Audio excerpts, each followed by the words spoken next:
This is Ready, Set, Reiki, a podcast about Reiki and all energy work. From the curious beginner to the seasoned master teacher, welcoming all systems, all lineages, all levels. Reiki is a journey and not a destination. And on this Ready, Set, Reiki journey, I refer to myself as a guide rather than host, as I too am traveling, learning, and supporting others on this journey as well. And with that said, I am your guide, Tracy C. Wright, and this is Ready, Set, Reiki. Reiki blessings, my beautiful and wonderful Reiki family. Ready, Set, Reiki, an amazing journey once again. What a blessing it is to be able to connect and offer support for those who are on this Reiki journey.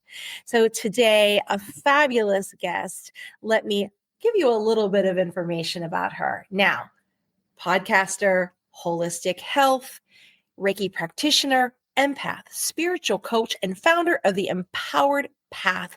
This is Kerith Taylor. Now, a Reiki practitioner, as I said before, spiritual life coach, creator of the Empowered Empath, and an emerging community and forthcoming podcast that helps highly sensitive people embrace their gifts with clarity, grounding, and empowerment. So let's give a Ready, Set, Reiki welcome to Kerith Taylor. Welcome.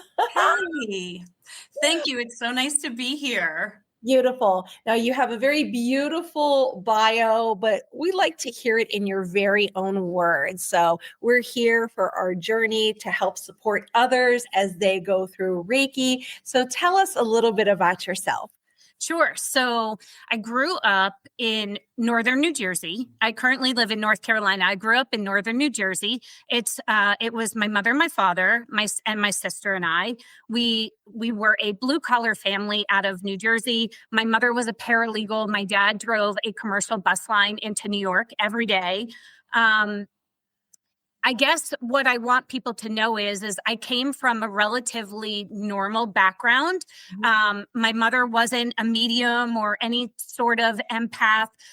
In fact, my mom, through my healing, I've realized my mom was the narcissist and my dad was the empath. But, as kids, we don't recognize it that way, right? So as a child, what I like to tell people, and we have a lot of funny stories in my family about things that happened as children. And one of the things that I love to talk about is the fairy that showed up in my room one night to talk to me. So as children, we're really open. Our crown is open. We are very receptive with our third eye. We don't have the blanket or the veil over us at that time because we're so naive, right? And so one of the things that I loved as a child and the memories that I have was of the visitors that I used to have at night. And to me, it was so normal. I didn't know that it was abnormal, if that makes sense, right? Like looking back on it now, I realize that it wasn't something normal. It's not what other kids experience, but it also wasn't talked about. So I didn't know anything different. The fairy conversation was one that I hold very near and dear to my heart because it was almost like she was there to let me know that I had this special gift and I was going to be okay. And that life was going to be challenging, but at the end it was going to be beautiful. And I needed to trust that process. And even in my mind's eye today, I remember what she looked like so clearly and vividly. And what I loved about it, the conversation was, at the end of our conversation, thinking ahead, I said, how will I know that this conversation was real? How will I know that you were here? And she said, I'll leave my footprint in your floor. And the next morning, I got up and sure enough, there was this little footprint in my floor. And, as a child, you're like, oh my gosh. So I went running out and I'm sure my mom thought I was dreaming, right? I'm sure she thought that was some sort of a dream. It was as real as it could get. It started my journey of understanding that there was more than just the physical earth. I would say up until maybe 10, I would have visitors at night. I never understood what they wanted. They never came in scary. They weren't monsters, right? They were always like animals or fairies. I had a monkey. I know that sounds crazy. A monkey show up one night, right? And so it started the process. I think that was the way the universe kind of brought me into understanding that I was going to be different.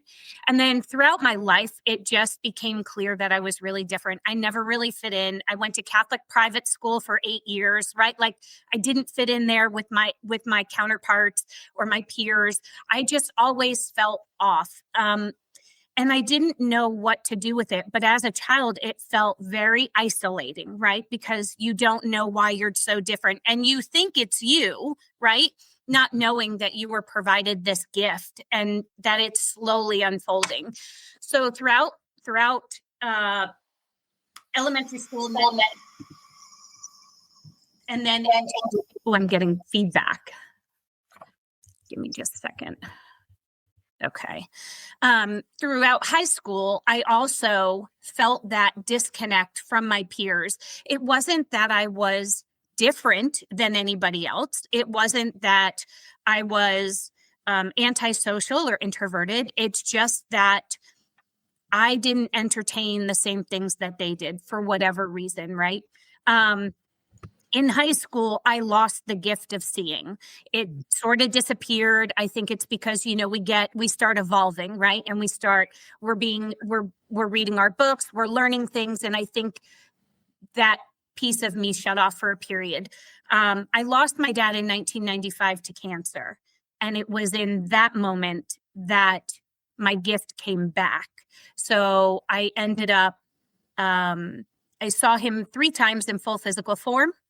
He came to me in 3 moments where I knew I really needed him. And since then, I have seen him through other people, which may sound very strange, several times. So I know that there's this other place for us. I know that there's more to the afterlife, right? I'm not one of those people that thinks, oh, when we leave this earth, this is where we end it.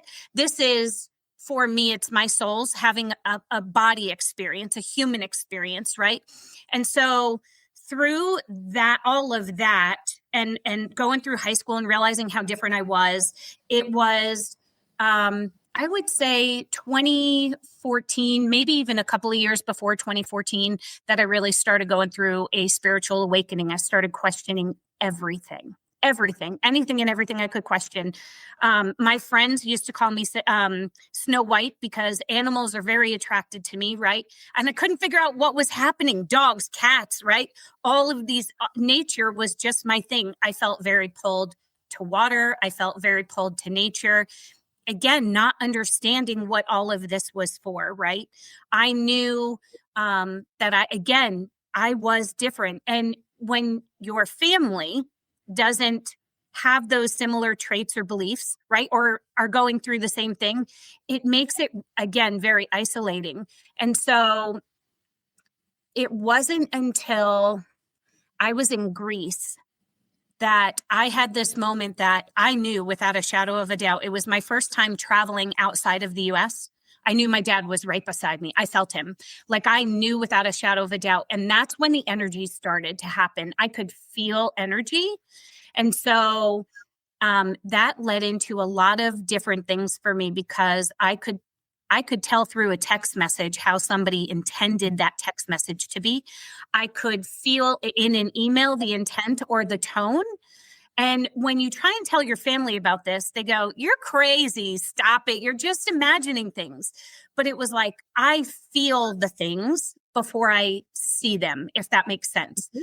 So a lot of times you could say, "Well, did you see it?" And I'm like, "No, but I felt it before I walked into that room." And I'm going to take a step back for a second because I grew up in a household where my mother she lacked emotional intelligence. She did not have a peaceful, calm way of communicating. She communicated through screaming and yelling. That was our life. And so when you grow up in a house like that, you become very aware of the rooms you're walking into because you don't know what's on the other side of that door. So I think that heightened that energy for me. I think it really took me to the next level because it was so, I never knew what was going to happen in that room. I never knew what was going to happen when I walked in from school. So it was always having to be on alert. And that is where life shifted for me. And since then, it's only progressively gotten better. And I think learning about empathy, learning about energy and Reiki and our chakras, that has allowed me to really hone in on this gift and really become one with it. So I'm excited to share with your audience today all of the things, because it has been a journey for sure. And it's one that I absolutely love and I cherish. And I think it's just, I've learned to become one with it and really sit in my authenticity. And that's what I love today about the challenges and the lessons and all of the things that I've gone through the first half of my life, because it's brought me to this beautiful place that I knew I would end up at. Beautiful. I love how you had these helpers along the way as fairies and a monkey and even your dad. And I'm so sorry for the loss of your father. It, when that happens, that's usually a catalyst for change to kind of turn your life in a direction where you're meant to go. So yeah, a lot of more. Yeah, it sounds like definitely that fairy could be a children's book. I've thought about it because in my mind's eye, she's just beautiful and pink and sparkly. And if you get to know me, you realize that I'm not a pink, sparkly girl. So for me to say it was pink and sparkly and so beautiful, it's like, okay, she's not making that up.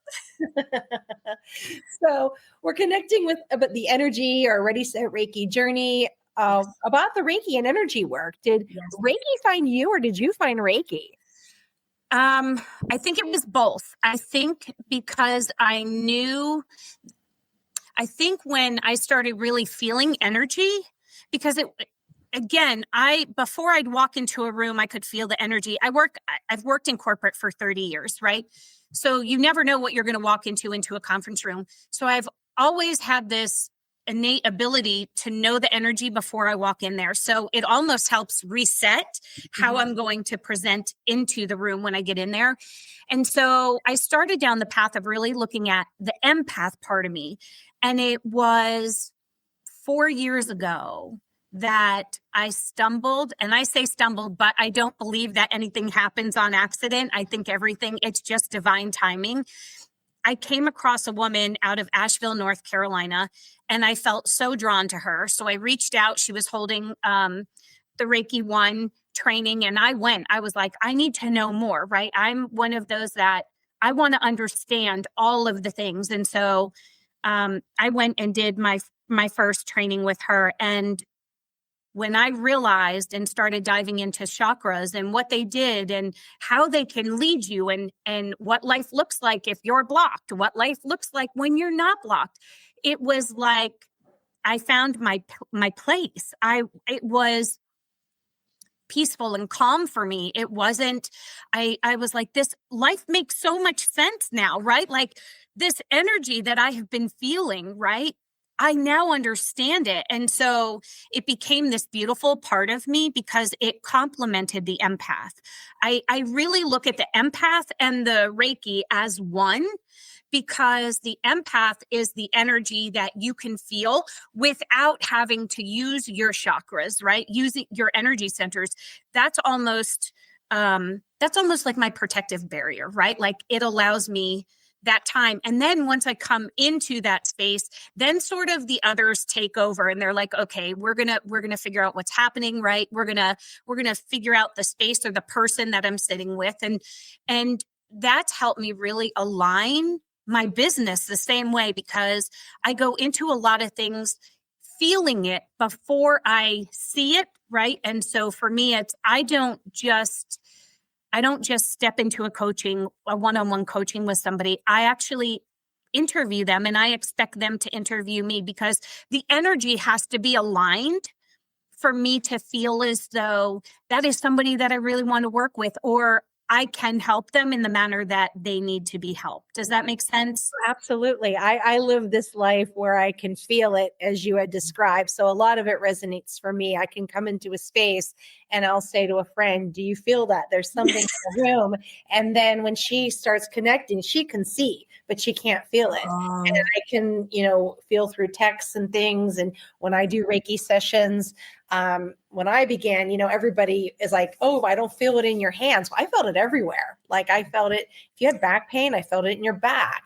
If you had grief, my eyes started tearing up. I felt it on such a level of overwhelmingness that I could be on the floor in a ball. So I absolutely, yeah. And that connection with the Reiki too, it was like, wow, like this is things I've been doing. And now I just have a name for it.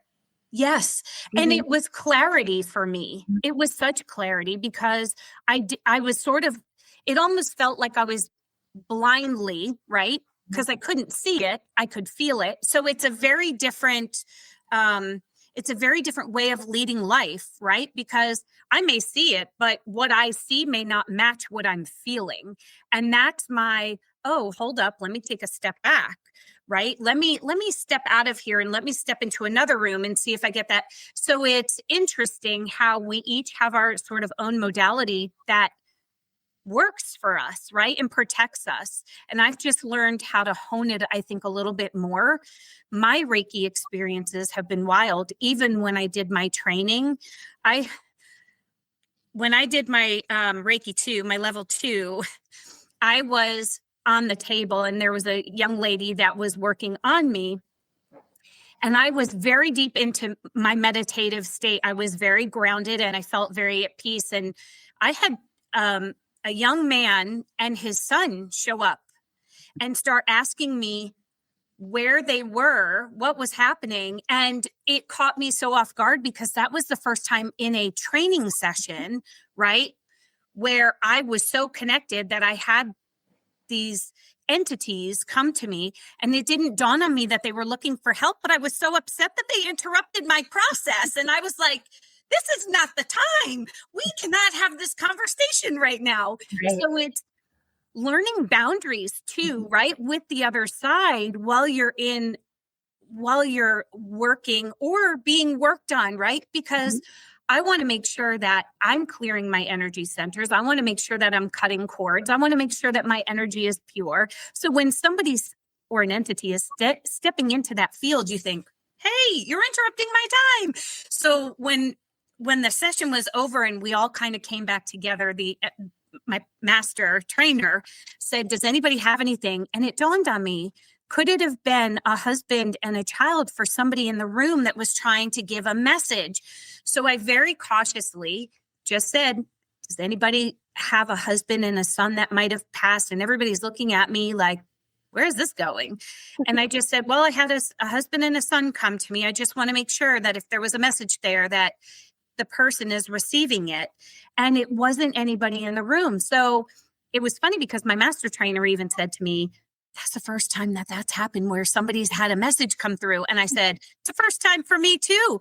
But when your energy centers are so clear, when your crown or your third eye, I mean, it really does allow for flow. And you have to learn to control that. And you also have to present boundaries for that as well, so that you're not up all night with messages, right? Right. Absolutely. I find too, when I receive, when I go and get an energetic tune up and it starts as soon as that person, I can tell if someone is a true healer, like that truly has wonderful intentions.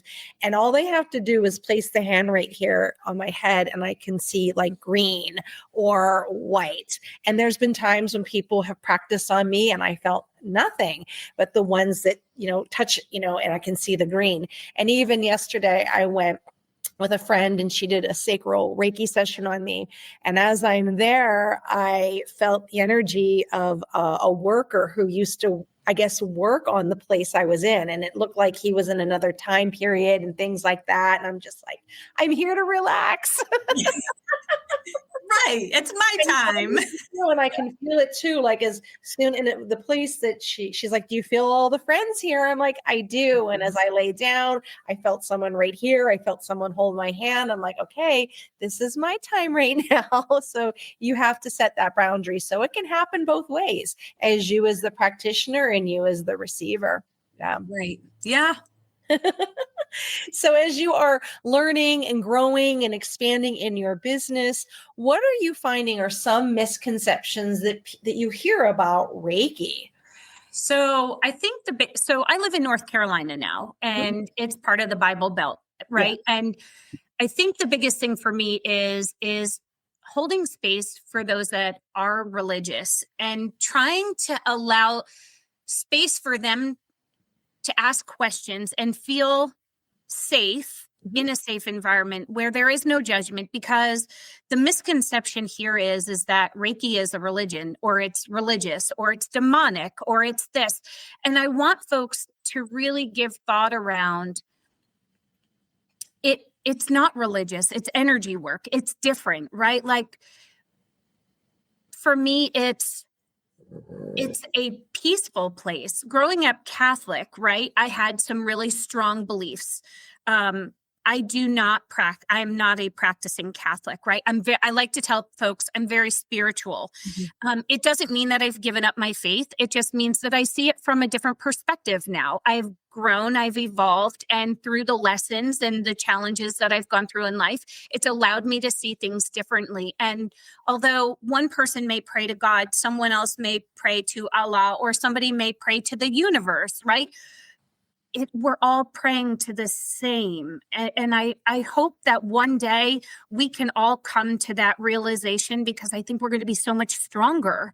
We're going to build that beautiful community that we can share things across, right? Catholic or Baptist, right? And we can be open-minded enough to share the conversations and have these, because I don't want somebody to think, oh my gosh, she's practicing. I'm practicing energy work, right? That's what it is. So I hope that misconception one day, I hope we can really dissolve that, and folks can see that, everybody was given their own gift. It's just a matter of whether or not they were present within their life, that they were able to get to that point, that purpose, their life purpose, to really embrace it. And for me, I have embraced it fully. So I just hope we can get there one day. Yeah. I mean, when you think about it, we're all using energy. We're turning lights on, we're charging things. It's like, oh, you're messing with energy here, right? Yes. And makes the world go round. And it's, I know I struggled with it. I grew up in an house with Episcopalian, which is a step away from Catholic. And I even on my journey went and I discovered Holy Fire Reiki, because you could bring in God and Jesus and Mother Mary, whatever you like in it. And I even went to Angel Reiki. So you worked with the archangels. So there were different types. I've trained in yoga, and I even went to yoga faith to do that because of things that I was raised and had to heal. But in time, it is all that one source, whatever you label it, it's that higher connection. So there are more rules, as you know, in the Catholic Church, right? And the Episcopal Church, and that guilt that you're left with, right? That you're like, if you're not tithing, if you're not doing this and that, and there's not that with Reiki. It's just peace and love, no judgment aside. And it's something you really have to experience and kind of look in for yourself. Yeah, that's so true. Yeah. So you've helped many others as having a holistic practice, as helping support others, as being an empath. But what has been the biggest challenge or struggle you have faced in your own healing journey? So there have been a couple of things. I would say vulnerability, because you really have to get to a place of vulnerability to allow what you throughout life have stuffed down to resurface again. And that can be very triggering and really hard for folks. I did therapy when my dad passed. I was 18 at the time. I was young, right? I mean, I didn't know what I didn't know. And so I threw myself into therapy. I love therapy. I would tell somebody if they're struggling to put themselves in therapy, but for me, and it only took me so far. It got me to a point, and then I was like, I still don't feel like I've really dove into some of the harder things. So I really started doing some inner work and really had to recenter myself and learn grounding practices and boundaries. Boundaries are terrible. They're an awful thing to learn. But I will say, on the other side of a boundary, you find such peace that makes that all worth it, because you're not saying no, you're allowing the space to honor yourself. And that's taken me a very long time to get to, is being able to honor myself in a way that feels authentic to me. And that's what I love now, because I'm in a place where I think my family and my friends know that if I don't want to do it or it doesn't bring me peace, I'm not doing it. That's where I'm at. And so the hardest part is the vulnerability of it all, because you really have to sit back and into some tough things, right? Losing a parent at 18 or 17 or 16 and seeing the things that come along with it, right? Because it was cancer. So you see things that no 18-year-old or 17-year-old or 16-year-old. So it definitely changes your perspective on life. And I think that's where it started to change my perspective on religion, because I was taught one way. I did, right? I prayed. And it took a very long time for me to realize that source, God, the universe, the prayer went up and it was answered, but it wasn't answered in the way I wanted it to, which was heal my dad, let him stay here. I need him, right?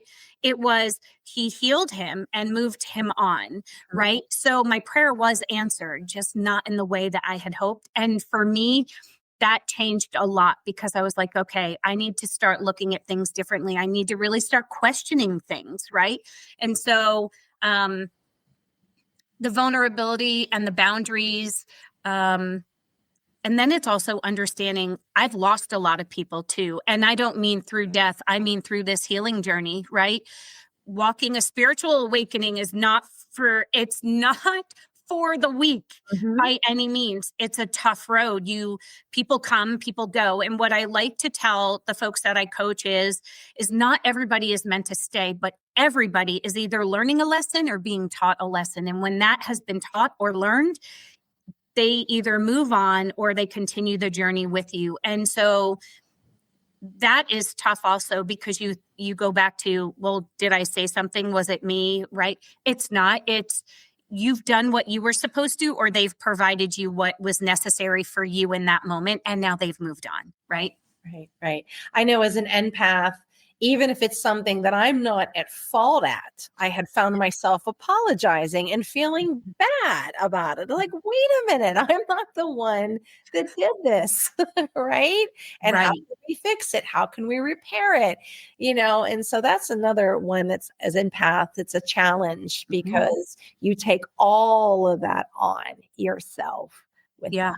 Yeah. I think too, if you look at it differently as an empath, if you look at it, is this mine, right? Like, is this my feeling, or am I picking up the other person's energy, or is that what they're feeling and I'm just taking it on as mine? Because a lot of times we as empaths take on a lot that's not ours. We shouldn't even, right? And so it's learning those protective barriers that helps us really keep that space for ourselves sacred, so that we're not allowing those intrusive, right? Those really intrusive feelings to come in that aren't ours to own.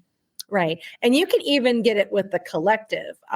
Here in El Paso, Texas, many people want to have their own business and own space.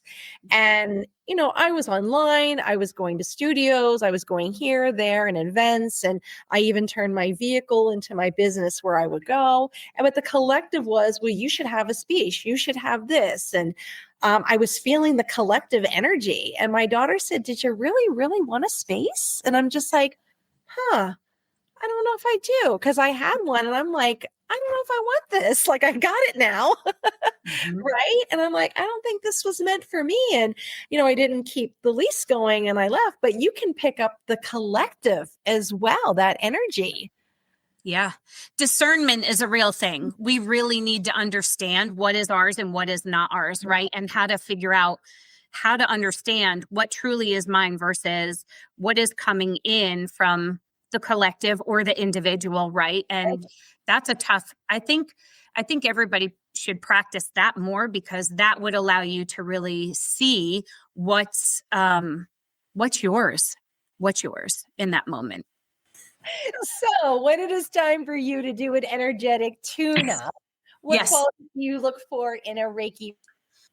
So in a Reiki practitioner, I look for alignment. So I have found my person. It took me a while to find the person that I truly enjoy, and I feel like the energy between us is really aligned.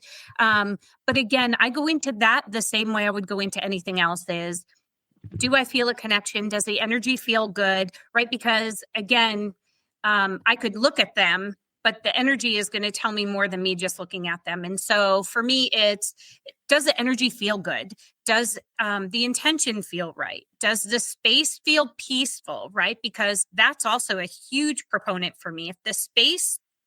If the energy in the space doesn't feel good, I probably don't want to walk in there, because I certainly don't want to walk out with any of that energy either, right? Like, I'm going in for a clearing. I want to make sure that I'm good coming back out. So it's about what I feel. It's all about, and that's sort of how I live my life, right? If it doesn't feel right, I don't do it. And I think a lot of people are very different, right? They want to go out and do things, right, that excite them. And meanwhile, I'm like, ooh, if that energy doesn't feel right, I'm going to kind of hang back. So the energy really has to feel right for me to want to put myself in their space, because again, I've worked really hard on protecting my chakras, my energy, my aura, my field. I don't want to think that I walk in somewhere and there's ill intent. Right, so. right. And it's so important to get that energetic tune up. I'm finding myself like every 3 months having to go. I had something lately. I was doing a lot of Reiki, keeping grounded, lots of changes. This moon that happened too was really affecting me as well. And I could feel it. Like I would have just dreams and vivid dreams and things. And I could feel it like in my hair. Like I felt like I needed to wash my hair and get things out. And I went to see someone yesterday. He's a very dear friend. And she did not know about all of that. And she's like, I had to go around your head 3 times. And I was like, well, it happens. I almost pulled a Britney Spears because I just felt like something was in my hair. And, you know, what a difference it made having that 1 hour session, right, to reset. Because sometimes, even though I've got the energetic tools, you know, sometimes you have to go to someone else to kind of fix things, right? So I was doing everything that I was doing and like, I just can't shake this. And so by having that connection to another Reiki practitioner who had no idea and just intuitively moved, and she's like, I really felt I needed to go to your feet. I went around your head 3 times. Like something's going on. Yeah. And the moon can contribute. I have found the Schumann resonance has a huge impact on me today, right? I feel that my sleep is being interrupted, right? It's all the things that could present energy, the moon, the Schumann resonance, it's collective, right? I can feel when the collective is off, right? And so for me, it's, you know, I wouldn't say I do a cord cutting every night, but if I start to feel like my energy is being drawn from, I will do a cord cutting session on myself at night before I go to bed, because I don't want to carry that with me. I certainly don't want that energy. And, you know, we engage with people all day. There's an energetic connection from a hug to a handshake, right? People really need to be thinking about the energy that you're not only leaving with somebody, but you're also taking from somebody when we have those exchanges as well. Sure. And it can be online as well, because I've been doing all of November, I'm doing 30 days of Reiki where I'm coming on and doing 45-minute sessions, and the people coming on there and kind of unloading all of the things. I'm like, is it because I'm doing all of this work, even though I have the tools, the self Reiki, the cutting the cords, a spirit release? You know, sometimes you just need to go to that practitioner to help you, you know, clear things out. I have my session today after I leave you. So yeah. And even like with my home, we've been upgrading. Like we've been, you know, from putting a door into from a window to a door. We had things done with the garage, and all of these upgrades were also somehow affecting me too. It was almost like my body wasn't prepared for all these upgrades. And I'm like, oh my goodness, I need some more grounding. And the tools I had, again, weren't getting me there where you had to go see someone else. So it's always good, and listen to that energy that's going to help you and guide you through. So what advice would you give someone who is just entering this profession? You were in the corporate world, you shift, you change. I was in teaching, in the classroom, switched and changed. What advice would you give? Release all expectations. Because, and I say that from experience, I thought that I would have my podcast up in 3 months. I thought that my business, really, right? Like, there is a process. I would say find a mentor, somebody that is already in the business, somebody that you align with, that you feel comfortable with, set up, even if it's once a month, getting together, going for coffee, whether that be a virtual coffee or an in-person coffee, asking the questions, doing your due diligence, because my business has been in play for 2 years. My podcast, I started building my content and really thinking about the name, because it's all at the branding. It's so important. And it's these minute details that you don't realize. So I would say it's release all expectations, give yourself grace, because there are going to be days where you want to throw in the towel or the hat. It's right. It's very challenging, and it can be very lonely. Oh yeah. Because you are building this on your own, and your family, your friends may not really understand what you're doing or even believe in what you're doing. But the more aligned to your purpose that you become, the more aligned you find your people. And I think that's where the turning point is for most. I have started also taking a very hard look, because I am a project manager by trade, right? So I'm like, I can do this. I multitask really well. I can do all the things. What I have realized in this business is I have to find the people that are better at certain things than I am. I am not a podcast producer. I don't know how to edit. I did try it for a few weeks, and I was like, this is not me, right? Yeah. So it's finding the people that you can trust to help you build and scale, because when it does happen, it's going to happen very quickly. And you need to make sure that you have a virtual assistant, maybe not right there at your side in the moment, but ready to jump when you need a virtual assistant or a graphic designer, right? It's making sure you have all the people that do the things that, one, you shouldn't be doing, because it takes your focus away from what you are trying to build, right? But two, it allows you to build this core community that has your back, and they truly are in it with you to see your success, right? And so I think when you find those people, everything else falls into place. Right. And that's the thing, a misconception with podcasts, because people are like, oh, my friends are going to get together and we're going to have a podcast. And they don't realize it's a part-time job. It takes work and, scheduling and time and editing and things like that. It's whole other thing. And you're not making a fortune off of it. You're, spending money on different things.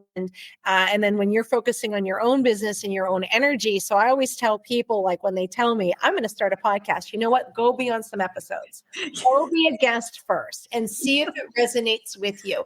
Do some interviews, see how it goes, get that promotion, start building your audience, and then take a look at it. My son, when this idea came about for this, my son said, think about it this way: for every new podcast that comes out, one dies. Mm-hmm. And so that's kind of like, whoa, and then now you're in a smaller genre of spirituality, right? Where you have like the murder mystery, right? At the beginning, or the medical, right? Or criminal cop. And you got this small percentage. And then now you're even taking it more that it's Reiki, right? Mm-hmm. From the spiritual. So yeah, so some great advice. It's always good to hear from those that are a little farther on the journey. So what books do you recommend?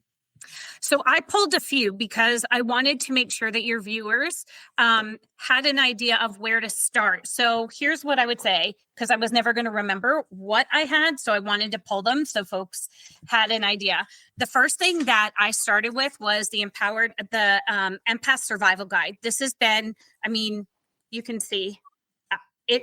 It's like my Bible to, right? This is really where I started. So if they even have an inkling that they may be an empath, I would say this is the book to start with, because this is going to help them understand their gift and what that means, right?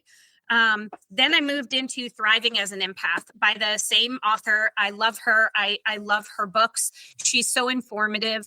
And then as I started to go into my spiritual awakening, right, and really kind of diving in, the first book I'm going to recommend is Signs. This is an amazing book about how to really engage with the universe and your guides and like all of the things and looking for signs from the universe. This will help somebody really focus on being present and really seeing things differently as they're presented to them. And then my next one is Ask Your Guides, because your guides are here to help you. They want to engage with you, but they can't help you unless you ask for it. And they come in with you and they leave with you. So if you're not asking for help, right, they can't intervene. So this is another great book that I absolutely love. And then one of the ones more recently is Spiritual Activator. I love this book. I reference it quite often. He has some really good thoughts around what to do in the evenings, how to really like bring yourself peace. Right. And I love that. And then it was Chakras for Beginners, because I don't know how many people understand the energy centers within our bodies. So that was another huge one. And then the Chakra Bible, because this will tell you anything and everything. It will also talk about crystals. And I just think that it is one that everybody should have on their bookshelf. Beautiful. Thank you for sharing your library. And I was doing angel Reiki the other day and explaining to people that you have to ask. Angels respect free will. They're not going to intervene when you're there and something crazy is happening and you're like looking around. Where are they? That you have to invoke it. You have to ask. Yes, it's so true. Great reminder. So what do you offer? What services do you offer? Classes, trainings, events? Okay, so I offer one-on-one coaching. When you go out to my website, it may look kind of confusing. The first thing that you're going to see on my services is the Empowered Empath Coaching. This is for somebody who is stepping into a spiritual awakening. This is for somebody who is empathic. They don't know how to hone their abilities. That is for them specifically. It's a discovery session again, I don't go into anything unless I feel truly aligned to the person and what their needs are. So there's a discovery session for the Empowered Empath. And then my services below that, I offer Reiki in person and virtual. I love both. I think both are great. It just depends on where folks are.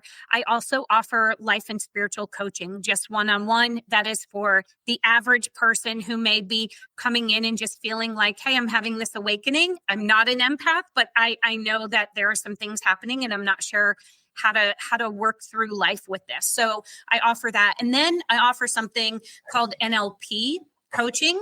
It's neuro-linguistic programming. It's actually helping somebody rewire the negative self-speak or the limiting beliefs in their head, in their brain, right? We all have that little voice. I took a trip to Bali a year and a half ago and went through a retreat because I really felt like part of me was stuck. I could get to a point and I couldn't move past this point. So I went through this NLP hypnosis.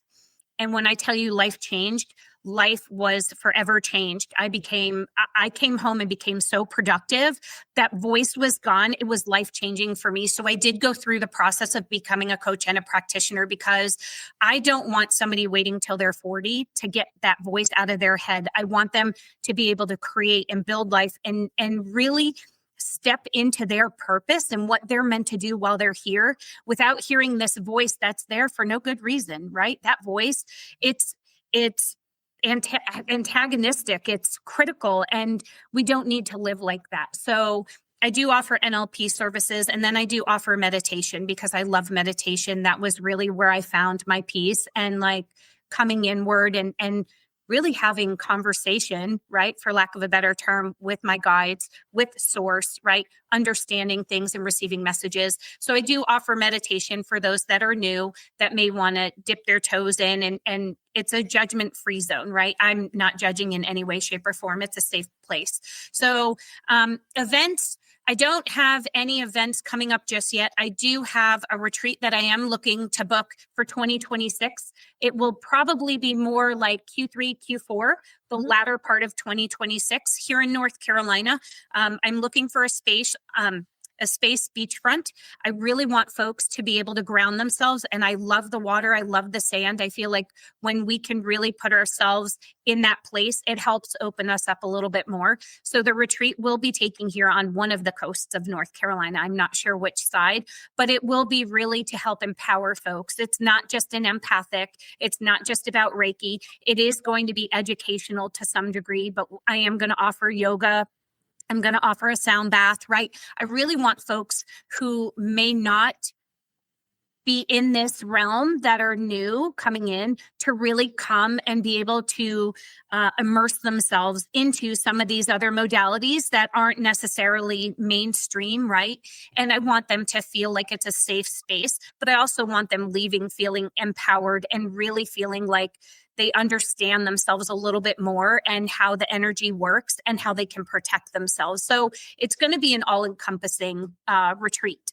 And then I have my podcast. My podcast is launching January of 2026 because it's just taking a period to get through. All right. Where can we reach you if we want to book a session or connect with you? So my website is holistichealingwithkerith.com. You can go out and book a discovery session.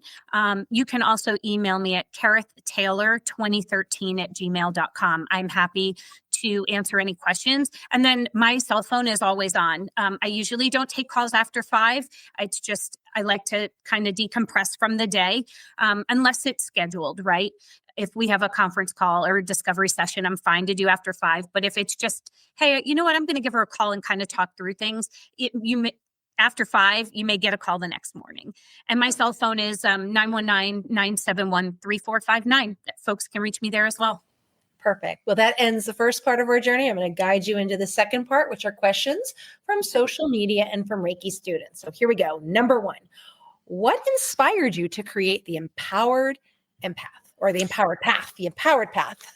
It's the empowered empath. It's actually the empowered empath. And the reason behind that is because as a child growing up and not being able to harness these gifts, and I really truly believe that they are gifts now. I can't say that I felt that as a child because it was so isolating and I honestly felt like the black sheep a lot of times.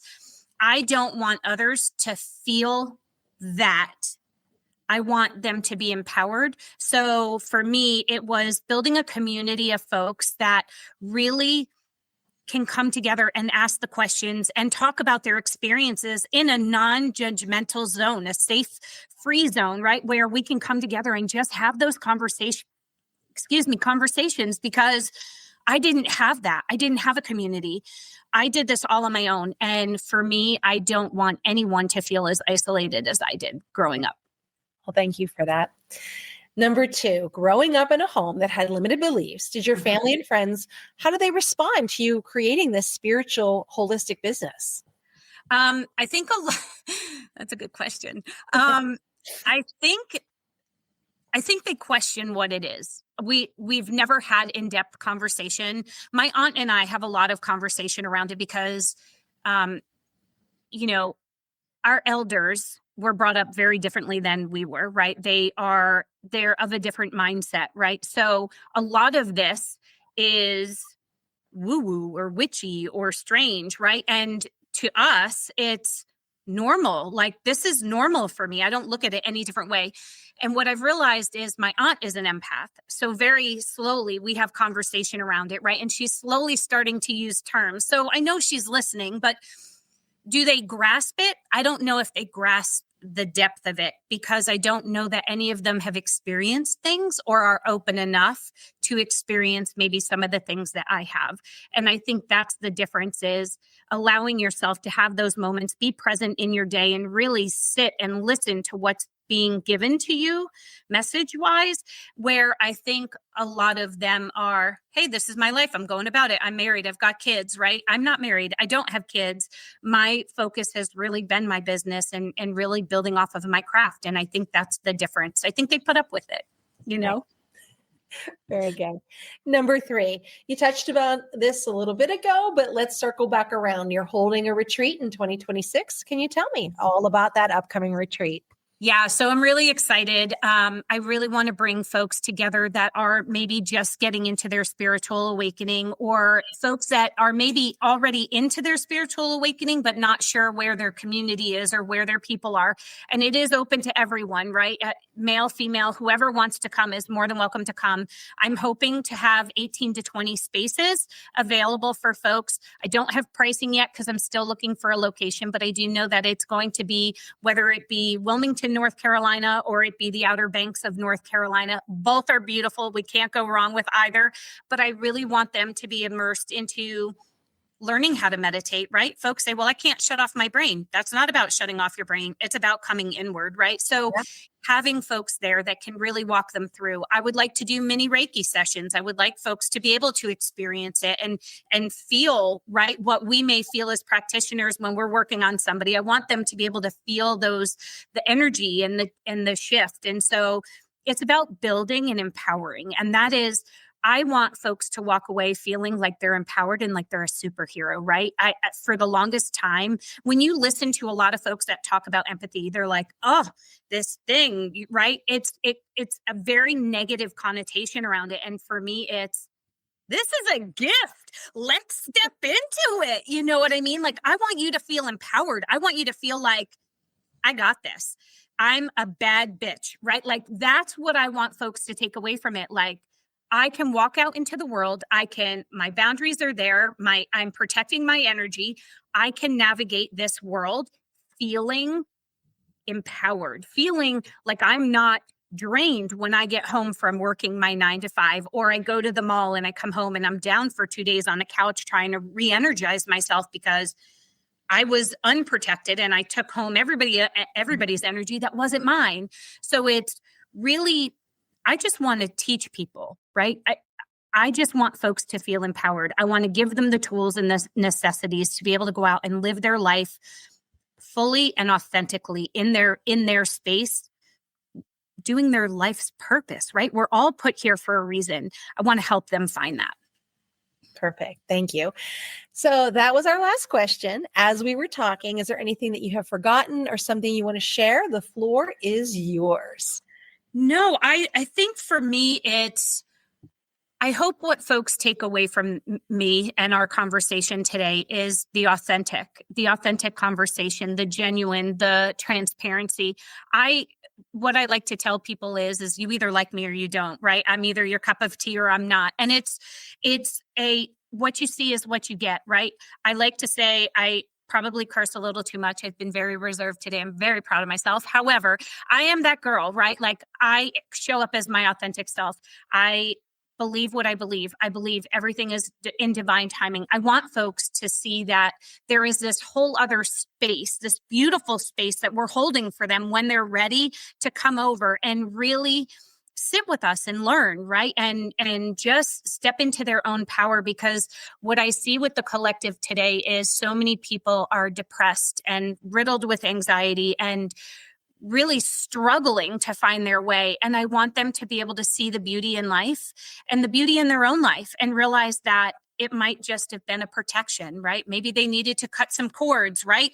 If they're new to this, they could be draining themselves. Somebody else could be taking on their energy. So I really want folks to just ask the questions, no matter how hard they are. Nothing is dumb. Nothing in this world, nothing in the spiritual world is a dumb question. Ask it. If you're curious, ask it. I don't care what the question is. I will answer it. And if I don't know, I will find somebody that can answer it for us, right? Like, I'm an open book and I'm still learning too, right? I may be farther along than most in my journey because this has been a very long time coming, but it doesn't mean that I have all the answers. And I want folks to know that too, right? You're on mute, Tracy. Oh, well, thank you so much for sharing all of that amazing wisdom on your journey here. I really do appreciate it. Thank you for your time and taking it out of your very busy schedule to come on this Ready, Set, Reiki journey with me. Thank you so much. I appreciate you. All right, my beautiful friends, if you'd like your question featured on Ready Set Reiki, reach out www.readysetreiki.com. Find me on social media. And I also wanted just to let you know that if you feel alone or isolated in your Reiki journey, check out the Reiki Business Collective. That is on Facebook. There is a gentleman named Christian Standing Stone who is a really supportive group of practitioners that come together. There's no gatekeeping, no competition, so that you know that you are not alone. And as you had mentioned, people are an open book, right? Ask those questions. There's no bad or dumb questions in our spiritual work here. So thank you, everybody. I'm Tracy Seawright, and this has been Ready, Set, Reiki.